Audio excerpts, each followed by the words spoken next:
लोकसभेचा exit poll समोर आलेला आहे। कुठेतरी महाविकास आघाडी ह्या आघाडीवर दाखवले जात आहे। यातच अजित पवारांनी पक्षप्रवेश केल्यानंतर त्यांना या ठिकाणी कुठे फटका बसतोय। भाजपला चिंतन करण्याची वेळ आहे का काय सांगा? निश्चित जे फोडाफोडीचं राजकारण झालेलं दिसतं आहे त्याचा फटका भाजपला या ठिकाणी बसताना दिसतो आहे। राज्यभरामध्ये जर चित्र पाहिलं तर फोडाफोडीचं राजकारण मतदारांनी अमान्य केलेलं आहे।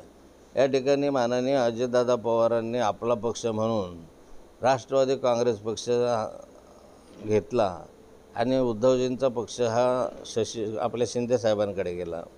आहे की माननीय मूळ पक्ष ज्यांचे आहे, ज्यांनी रात्रंदिवस परिश्रम करून हे पक्ष उभे केले, त्यांचाच हा पक्ष असताना तो इतरांच्या हातामध्ये जाणं या फोडाफोडीच्या राजकारणाचा परिणाम आहे हे जनतेला वाटलं आणि त्यामुळे त्या ठिकाणी माननीय अजितदादा पवारांनी फार प्रतिसाद या निवडणुकीमध्ये दिसत नाही आहे किंवा शिंदे साहेबांच्या शिवसेनेला या ठिकाणी प्रतिसाद दिसत नाही आहे।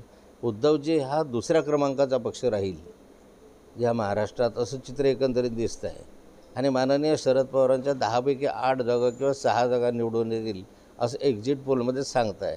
म्हणजे पर्सेंटेजवर पाहिलं त्याची चांगल्या जागा निवडून येत आहेत। त्याचा अर्थ असा आहे की माननीय शरद पवारांविषयीची सहानुभूती जी आहे ते मोठ्या प्रमाणावर आहे आणि तेच उद्धवजींविषयीची सहानुभूती तेवढ्याच मोठ्या प्रमाणावर दिसून येते आहे। एकंदरीत या माध्यमातून जे चित्र उभं राहिलेलं आहे यामधनं भारतीय जनता पार्टीला चिंतन करण्याची आवश्यकता आहे। आगामी विधानसभा देखील समोर आहे। अशा प्रकारे जर निकाल समोर येईल तर काय विषय राहील? नाही, विधानसभेला अजून वेळ आहे। राज्यभरामध्ये राजकीय चित्र बदलू शकतं। इकडचे तिकडे जातात, तिकडचे इकडे जातात, वातावरणामध्ये बदल होत असतो आणि त्यामुळे 4 महिन्यामध्ये काय बदल होतील, काय धोरणं येतील, काय सरकार घेईल, सरकार राहतं नाही राहतं याविषयीच्या शंका आहेत मनामध्ये। या निकालानंतर जे चित्र समोर येईल त्याच्यावरच अंदाज व्यक्त करणं योग्य होईल। हे होते ज्येष्ठ नेते एकनाथ खडसे। रवी गोरे, TV9 मराठी, मुक्ताईनगर, जळगाव।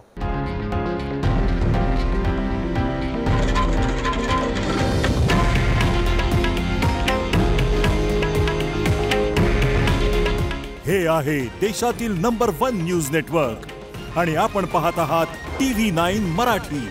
काळजी तुमची, हित महाराष्ट्राचं।